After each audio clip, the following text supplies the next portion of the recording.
तो आज तारीख आहे 7 जानेवारी. ठीक आहे, आपण आजचं करंट अफेअर बघूया. आज द इंडियन एक्सप्रेसमध्ये जे काही महत्त्वाचे आर्टिकल्स वगैरे आलेले आहेत त्याचं आपण ॲनालिसिस बघणार आहे MPSC आणि UPSCच्या एक्झामच्या पॉईंट ऑफ व्ह्यूनं. सो पहिला आहे प्रवासी भारतीय दिवस. दरवर्षी आपण जानेवारी महिन्याच्या 9 तारखेला प्रवासी भारतीय दिवस सेलिब्रेट करायचो, पण आत्ता आपण ते दर अल्टरनेट इयरला करतो. 2003 मध्ये प्रवासी भारतीय दिवसची सुरुवात झालेली. सो आत्ता जो आपण सेलिब्रेट करणार आहोत तो 18वा प्रवासी भारतीय दिवस असेल 2025. आता आपण प्रवासी भारतीय दिवस का साजरा करतो, तर ओव्हरसीज इंडियन जे आहेत किंवा जे NRI आहेत त्यांचं जे कंट्रीब्युशन आहे त्याचं आपण रेकग्निशन म्हणून प्रवासी भारतीय दिवस साजरा करतो. महात्मा गांधी भारतामध्ये ज्या दिवशी आले होते साऊथ आफ्रिकेमधून तो दिवस होता 9 जानेवारी, म्हणून आपण 9 जानेवारी हा दिवस प्रवासी भारतीय दिवस म्हणून निवडला. आता या वर्षीचा जो प्रवासी भारतीय दिवस आहे त्याचा जो होस्ट स्टेट आहे, तो ओडिसा आहे. आणि 8 ते 10 जानेवारी 2025 मध्ये भुवनेश्वर इथे हा सेलिब्रेट केला जाणार आहे प्रवासी भारतीय दिवस. या वर्षीच्या प्रवासी भारतीय दिवसाची थीम आहे डायस्पोरास कंट्रीब्युशन टू अ विकसित भारत. ठीक आहे, आता हा जो फोटो पहा, इथे आपले महात्मा गांधी आहेत. ठीक आहे, नेक्स्ट. आता लक्षात घ्या, यावरती थोडं पण बोलायचं आहे, ते म्हणजे प्रवासी भारतीय हे प्रवासी भारतातून बाहेर कधी गेलेले आहेत. तर ज्यावेळेस भारतावरती ब्रिटिशांचं राज्य होतं, फ्रेंच राज्य होतं, पोर्तुगीजांचं राज्य होतं, त्यावेळेस भारतातले बरेच लोक हे प्लॅन्टेशनमध्ये काम करण्यासाठी ब्रिटिश, पोर्तुगीज आणि फ्रेंचांनी साऊथ अमेरिका, आफ्रिकन कंट्रीजमध्ये घेऊन गेले होते. ते बॉन्डेड लेबरर्स सारखे होते, बॉन्डेड लेबरर्स. ठीक आहे, म्हणजे याला गिरमिटिया सिस्टीम म्हणायची.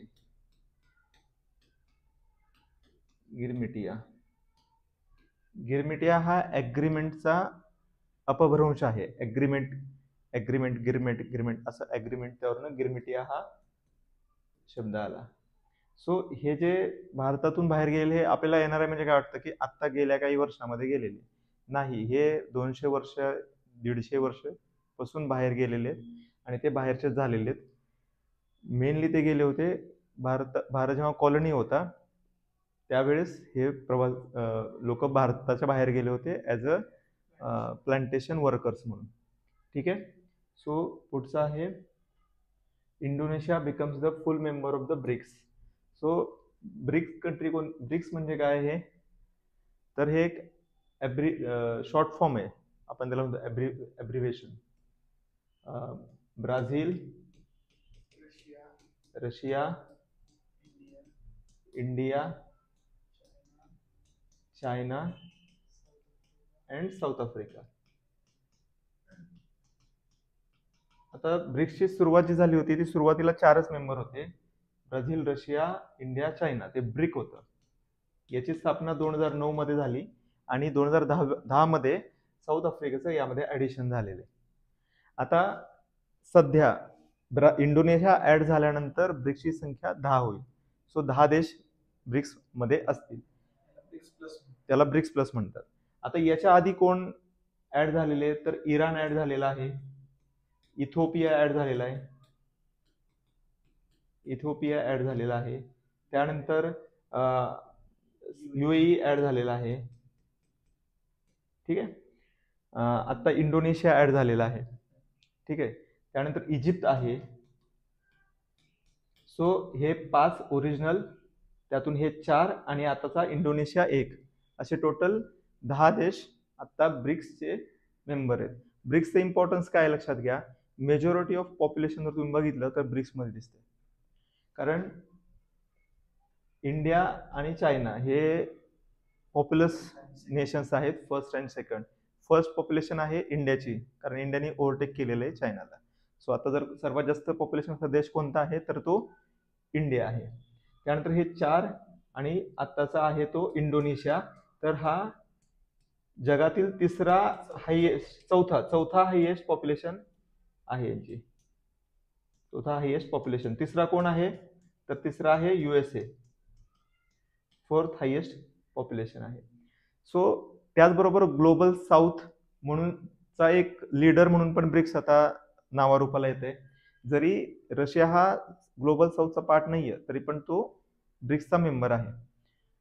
तर ग्लोबल साऊथचा एक व्हॉइस म्हणून पण ब्रिक्स आला. त्याचबरोबर डॉलरायझेशनचा एक पर्याय, डॉलरला एक पर्याय म्हणून ब्रिक्स करन्सी आणण्याचा प्रयत्न चालू आहे.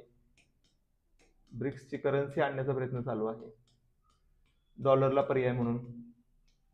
सो त्या बऱ्याच मुद्द्यांचा आपण विचार केला तर ब्रिक्स म्हणून एक इम्पॉर्टंट ऑर्गनायझेशन आहे ज्याचा आपल्याला अभ्यास करावा लागेल आणि एक्झाम मध्ये ब्रिक्स विषयी विचारतात.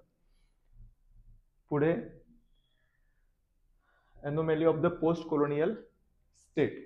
आता इथे काय लिहिलेले बघा की what are the 3 frameworks arising from the anomaly of post colonial state. State crafted in the colonial period yet task with functioning in the post colonial context.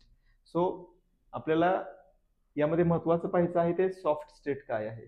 हा जो कन्सेप्ट आहे पोस्ट कॉलोनियल म्हणजे काय की दुसऱ्या महायुद्धानंतर ज्या युरोपियन कंट्रीज होत्या त्यांना कंट्रोल करणं त्यांच्या कॉलनीजना थोडं अशक्य झालं. एक न्यू एरा क्रिएट होत होता आणि त्याचं न्यू लिडरशिप होती USA. सो USAने एक प्रेशर दिलं होतं की नाही हे कॉलनी वगैरे तुम्ही सोडल्या पाहिजेत आणि इंडिपेंडन्स दिलं पाहिजे. सो त्यानंतरचा जो काळ आहे तो पोस्ट कॉलोनियल पिरियड आपण म्हणतो. तर त्यामध्ये वेगवेगळे जे न्यू कंट्रीज निर्माण झालेल्या होत्या त्यांच्यावरती वेगवेगळे मॉडेल्स किंवा वेगवेगळे थेसिस लिहिले गेल्या. तर त्यातलं भारताच्या संदर्भात जे स्टेटमेंट वापरलं जातं ते सॉफ्ट स्टेट आहे. India is a soft state, soft power. आणि हे वापरलेले कोणी आहे तर हे गुन्नर मिर्डाल म्हणून एक स्वीडिश इकॉनॉमिस्ट होते. यांनी भारताबद्दल हे सॉफ्ट स्टेट हा शब्द वापरलेला आहे. त्यांनी एक बुक लिहिलेलं होतं Asian drama and enquiry into the poverty of nations. त्याच्यामध्ये त्यांनी हा कन्सेप्ट मांडलेला आहे सॉफ्ट स्टेट. यावेळेसच्या MPSCच्या प्रिलिम्स मध्ये सुद्धा गुन्नर मिर्डाल यांच्याविषयी प्रश्न विचारलेला आहे आणि त्यांना एक नोबेल प्राइज विनर पण आहेत. आता हे गुन्नर मिर्डाल होते. यांचं म्हणणं काय होतं India as a soft state म्हणजे की भारतातून जेव्हा ब्रिटिश निघून गेले तेव्हा भारत हा वेगवेगळ्या भागातल्या इन्फ्लुएन्शियल लोकांच्या हातामध्ये राहिला. सो आपण म्हणू की मोठमोठे जमीनदार असेल त्यांच्या हातामध्ये हा देश राहिलेला आहे. सो त्यावेळेचे जे प्राईम मिनिस्टर होते पंडित जवाहरलाल नेहरू ते गुन्नर मिर्डाल हे त्यांचे जवळचे मित्र होते. तर त्यांचं म्हणणं होतं की नेहरू सुद्धा भारताचं पूर्ण कंट्रोल या लोकांच्या हातातून घेऊ शकले नाहीत. सो भारतामध्ये त्यांना एक इफेक्टिव्ह चेंज जो आणायला पाहिजे होता त्यांनी तो ते आणू शकलेले नाहीये. सो त्यांनी इंडियाला एक सॉफ्ट स्टेट या कॅटेगरीमध्ये टाकलेलं होतं. हा म्हणजे गव्हर्नमेंट काय करू शकत नाही, गव्हर्नमेंट सॉफ्ट आहे थोडक्यात. आपण आता काय म्हणतो सॉफ्ट पॉवर आपण वेगळा अंदाज काढतो की इंडियाचा सॉफ्ट पॉवर वेगळा, पण ते कॉन्टेक्स्ट इथे नाहीये. इथे त्यांना म्हणायचं की इंडिया एक नरम आहे. हा तसं इथं सॉफ्ट आहे म्हणजे स्टेट सॉफ्ट आहे. सो स्टेट काय फारसं ओरिजिनल जे स्ट्रक्चर आहे त्याच्यामध्ये काही चेंज करू शकत नाही. सो हा त्याचा अर्थ आहे. हे don't confuse with soft state is different आणि सॉफ्ट पॉवर इज डिफरंट. ठीक आहे. तो हे दोन वेगळ्या गोष्टी आहेत, कम्प्लिटली वेगळ्या गोष्टी आहेत. ठीक आहे. पुढे mystery of Indus script over 100 failed deciphering the attempts Sanskrit link. Okay. आता ही न्यूज का चर्चेमध्ये आहे तर तमिळनाडूचे जे चीफ मिनिस्टर आहेत MK स्टॅलिन त्यांनी ऑलमोस्ट $1 मिलियन प्राइस दिलेले ही स्क्रिप्ट डिसिफर करण्यासाठी. तर ही जी स्क्रिप्ट आहे ही तमिळनाडूमध्ये सापडलेली आहे आणि ती पूर्णपणे आपल्याला सिमिलर दिसते हरप्पामध्ये सापडलेले जे सील्स होते किंवा तिथली जी स्क्रिप्ट होती त्याच्या सारखी दिसते. म्हणजे जर आपण पाहिलं तर भारताचा मॅप तर हडप्पा कुठे आहे आत्ताच्या पाकिस्तान मधला पंजाबमध्ये आणि तमिळनाडूमध्ये कुठं आलं भारताचं दक्षिण टोक पूर्णपणे. सो जे सील आपल्याला हडप्पामध्ये सापडलेले आहेत ते सेम सील आपल्याला तमिळनाडूमध्ये पण सापडलेले आहेत. आता हडप्पा म्हणजे कोणतं आलं एज तर ही ब्रॉन्झ एज सिव्हिलायझेशन आहे. कोणती? Bronze age civilisation. आता ब्रॉन्झ एज सिव्हिलायझेशन मध्ये जे काही सील्स होत्या त्या आपल्याला एकाच वेळेस हडप्पामध्ये पण सापडतायत आणि त्याच सेम सील आपल्याला तमिळनाडूमध्ये सापडतात. हे आपल्याला कल्चरल इंटिग्रिटी दाखवते पूर्ण इंडियन सबकॉन्टिनेंटची. आपण त्याला साऊथ एशिया म्हणू शकतो. आता यामध्ये काय, आपण हडप्पा आहे ते ब्रॉन्झ एज आहे. मग हे ब्रॉन्झ एज म्हणजे काय, तर त्या काळामध्ये ब्रॉन्झचा वापर केला होता वस्तू बनवण्यासाठी. सो जे ह्युमन सिव्हिलायझेशन आहे, मानवी उत्क्रांती आहे, त्याचं डिव्हिजन केलेलं आहे. कशाच्या बेसवरती, तर त्या काळखंडामध्ये कोणत्या गोष्टीचा वापर केलेला आहे उपकरण करण्यासाठी किंवा नॉर्मल डे टू डे लाईफच्या वस्तू बनवण्यासाठी. तर त्यावरून स्टोन एज म्हणजे अश्मयुग. स्टोन एज म्हणजे काय? अश्मयुग. ब्रॉन्झ एज आणि नंतर आयर्न एज. तर ब्रॉन्झ एज आहे ते before common era to 600 before common era. आता हे लक्षात घ्या, हे मांडलं जातं असं, ठीक आहे, हे मांडलं जातं, याचं काय एक्झॅक्ट नाहीये, पण आता जर एक्झाम मध्ये आपल्याला विचारलं तर आपल्याला हेच लिहायचं आहे. आता आयर्न एज जो आहे तो 600 बिफोर कॉमन एरा पासून ते 300 सी कॉमन एरा पर्यंत आहे. 600 समथिंग कॉमन एरा पर्यंत आहे. सो भारतामध्ये जे सापडलेलं आहे ते आपल्याला ब्रॉन्झ एज मध्ये आपल्याला जे स्टोन एज म्हणजे काय, मेनली तिथं जे हत्यारं वगैरे आपल्याला सापडलेत किंवा त्यावेळेस ज्या कलाकुसरीच्या गोष्टी सापडलेत त्या दगडाच्या सापडलेल्या आहेत. आता ब्रॉन्झ एज मध्ये ब्रॉन्झच्या सापडलेले आहेत आणि आयर्न एज मध्ये इथे आयर्नच्या सापडलेले आहेत. आपल्याला जे आपण फायरचा शोध म्हणतो तो स्टोन एज मध्ये लागलेला आहे. आणि ऍग्रिकल्चर फुल आत्ताची जी म्हणून ना डेव्हलप्ड ऍग्रिकल्चर ते आपल्याला आयर्न एज मध्ये दिसते. इथे पण ऍग्रिकल्चर आपल्याला दिसते डेव्हलप झालेली. हा, स्टोन एजच्या एंडला सुरू झालं होतं. स्टोन एज मध्ये ऍग्रिकल्चर बरोबर पशुपालनाचं पण सुरू झालं होतं, पशुपालन करायला पण सुरुवात झालेली होती. सो आता ही जी स्क्रिप्ट आहे ब्रॉन्झ एजच्या काळामध्ये सापडलेली, तर तिथे असं म्हणलं जातं की त्याचे संस्कृत लिंक आहेत. आता इथे दोन विचार प्रवाह आहेत. एक विचार प्रवाह म्हणतो की त्याचे संस्कृत लिंक आहेत, दुसरा विचार प्रवाह आहे तो म्हणतो की जे संस्कृत लिंक नाहीये, म्हणजे तिथे जे सिम्बॉल्स आहेत हे सिम्बॉल एक पूर्ण अक्षराला रिप्रेझेंट करतात, असा एक ग्रुप म्हणतो. एक ग्रुप म्हणतो की ही ऍक्च्युली एन्शंट जी संस्कृत आहे, आपण आता जी संस्कृत बघतो ही न्यू संस्कृत आहे ऍक्च्युली. याच्या आधी पण एक संस्कृत होती आणि ती जी ओरिजिनल जुनी संस्कृत होती ती आणि ही याच्यामध्ये साधर्म्य आहे, असं एक वर्ग म्हणतोय. हा एक मुद्दा आहे. तर आपल्याला हे इंडियन कल्चर या टॉपिक मध्ये इम्पॉर्टंट आहे. तसंच आपल्याला बऱ्याच वेळा आयोगानं stone age, bronze, iron age वरती पण प्रश्न विचारलेले आहेत. त्यामुळे पुढं मेडिव्हल आहे, मॉडर्न आहे. सो हे आपल्याला त्या दृष्टीनं एक्झामच्या दृष्टीनं महत्वाचं आहे. पुढचा आहे आता हा करंट मध्ये जे चाललेलं आहे की ह्युमन मेटा न्यूमो व्हायरस. तर ह्युमन हे मेटा न्यूमो व्हायरस हा त्याचा फुल फॉर्म आहे. So again Chinese virus. आपण मला आठवत असेल काही वर्षापूर्वी, 4-5 वर्षापूर्वी कोरोना आला होता. एक चायनामधून एक व्हायरस आला होता, त्याला चायनीज व्हायरस पण म्हणतात. म्हणजे ट्रम्प जे होते त्यांनी चायनाला मॉक करण्यासाठी कोरोना व्हायरसला चायनीज व्हायरस हे नाव दिलं होतं.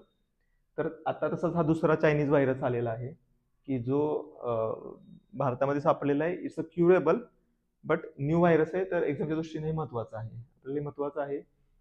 जे गव्हर्नमेंटनं सर्व स्टेट्सना ऍडवाइज केलेलं आहे त्यांचं सर्व्हेलन्स कशासाठी, तर severe acute respiratory illness SARI आणि influenza like illness ILI to identify any surge in respiratory illness full झालेले आहेत. Yes yes yes. आता याचा इफेक्ट जर तुम्ही बघितलं तर गेल्या काही दिवसामध्ये शेअर मार्केट थोडं पडलेलं आहे. तर त्याचं असं पण रिझन म्हटलं जातं की HMPV व्हायरसमुळे आहे. 100% बरेच रिझन असतील पण हे पण एक रिझन आहे. आता यामध्ये काय आहे की याच्यावरती क्युअर अजून नाहीये असं परफेक्ट हेच एक औषध आहे किंवा याच्यावरती कोणत्याही प्रकारची व्हॅक्सिन वगैरे अजून डेव्हलप झालेली नाहीये. याचा ओरिजिन हा नवा व्हायरस नाहीये, हा ऍक्च्युली जुनाच व्हायरस आहे, पण एक नव्यानं आपण म्हणू आलेला आहे. हा, कारण जुनेच जे व्हॅरियंट आहेत त्याला न्यू करून सध्या एक विपन म्हणून आपण ह्याला म्हणू विपनायझेशन ऑफ व्हायरस, किंवा आपण याला बायोविपन म्हणूया, बायोलॉजिकल विपन म्हणूया. याचा आता न्यू जे वॉर असणार आहे इथून पुढे पण भविष्यात बघू, तर ते आता फक्त काय न्यूक्लिअर विपन वगैरेच नाहीये, कारण सगळं काही डिस्ट्रॉय करायची गरज नाहीये. एखादा जरी डेडली व्हायरस पसरला एखाद्या देशामध्ये आणि त्यांच्याकडे काही त्याच्यावरती उपाय नसेल, तर तो आपण त्या देशाला गुडघ्यावरती बसवू शकतो.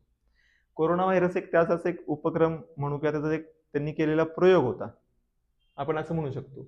तर इथून पुढे आपण जे काही दिवसापूर्वी बघितलं की सिरियावरती अटॅक केला होता आणि STSनं सिरिया पूर्णपणे विन केलं. तर इथे सिरियामध्ये पण काय एक हे होते, एलिगेशन्स होते की यांच्याकडे बायोलॉजिकल वेपन्स आहे. पण आता जेव्हा आपण बघतोय तर तसं काय आपल्याला आढळलेलं नाही अजून. पण बरेच देश जे आहेत ते बायोलॉजिकल वेपन बनवण्याच्या प्रयत्नामध्ये आहेत.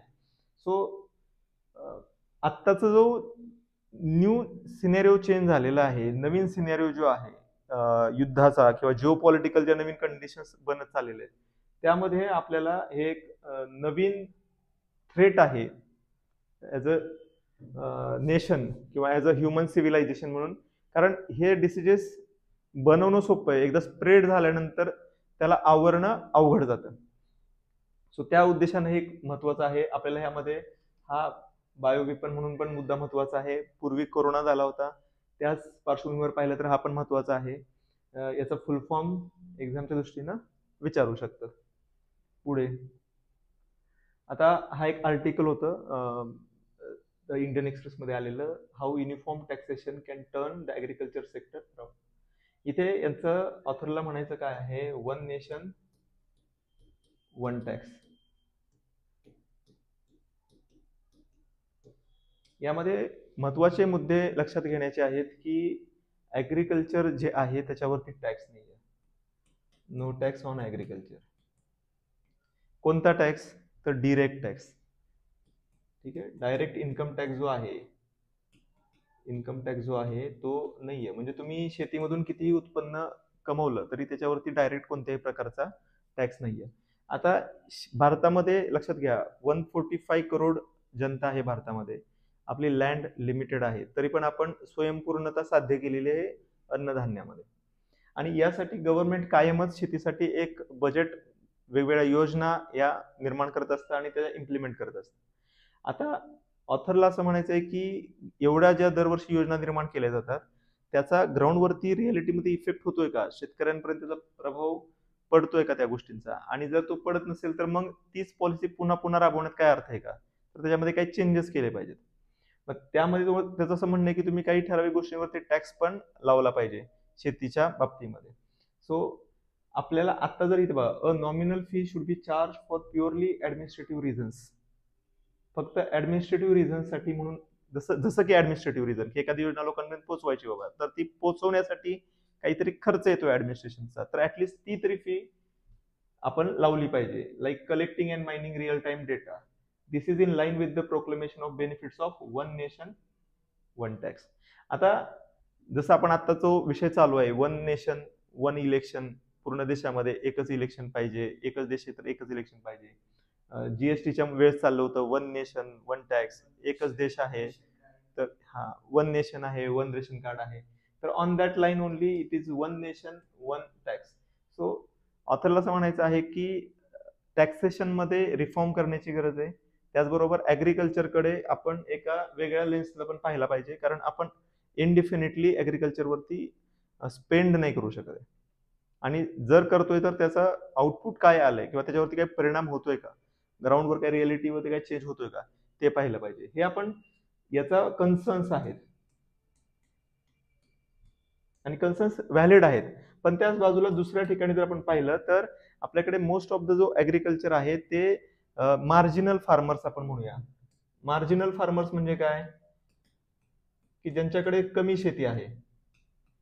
सो असे शेतकरी जे फक्त शेतीतून उत्पन्न कमवतात जगण्यासाठी, त्यांना त्यातून काय फारसं शिल्लक राहत नाही. कारण प्रत्येक व्यक्ती अल्पभूधारक म्हणून आपण अल्पभूधारक बरेच शेतकरी आहेत. काही ठराविक शेतकरी असतील की जे 1% शेतकरी ज्यांची जास्त प्रॉपर्टी असेल किंवा ज्यांचं शेती जास्त येतं त्यांना जास्त उत्पन्न मिळत असेल.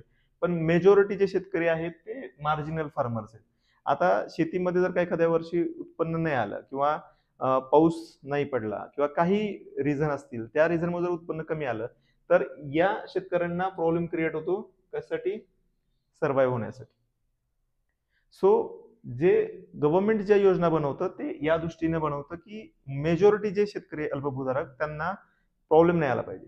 त्याचबरोबर दुसरा मुद्दा आहे तो म्हणजे इंडियन सोव्हर्निटी, भारतीय सार्वभौमत्व.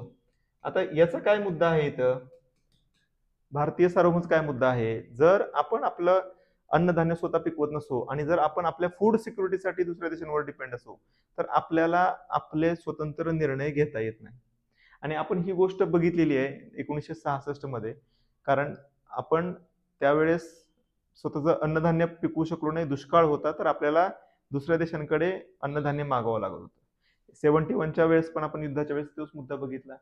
सो भारतानं जे ग्रीन रिव्होल्युशन स्टार्ट केलं होतं ते याच उद्देशाने केलं होतं की आपण अन्नधान्यासाठी कोणापुढे डिपेंड नसलो पाहिजे. सो भारत जो ऍग्रिकल्चरवरती सबसिडी देतोय किंवा वेगवेगळ्या रूपामध्ये खर्च करतोय त्या मागे सोव्हर्निटीचा पण मुद्दा आहे. सो सार्वभौमत्वाचा पण मुद्दा आहे. त्यामुळे हा एक बॅलन्स करणारे ऍक्ट आहे. आपल्याला ह्याचा नीट विचार केला पाहिजे. जेव्हा आपण शेतीविषयी बोलतो त्यावेळेस पॉलिटिकली पण शेतीवरती शक्य नाहीये टॅक्स लावणं. त्याचबरोबर रियालिटी पण ही आहे की खूप जास्त शेतकरी हे अल्पभूधारक आहेत आणि त्याच्यावरती टॅक्स लावणं म्हणजे शेतकऱ्यावरती जास्तीचं बर्डन देणं आहे. सो हा एक मुद्दा आहे. याच्यावरती आपल्याला मेन्सला क्वेश्चन विचारू शकतात की वन नेशन वन टॅक्स करता येऊ शकतं का. ठीक आहे, इथेच थांबू आपण.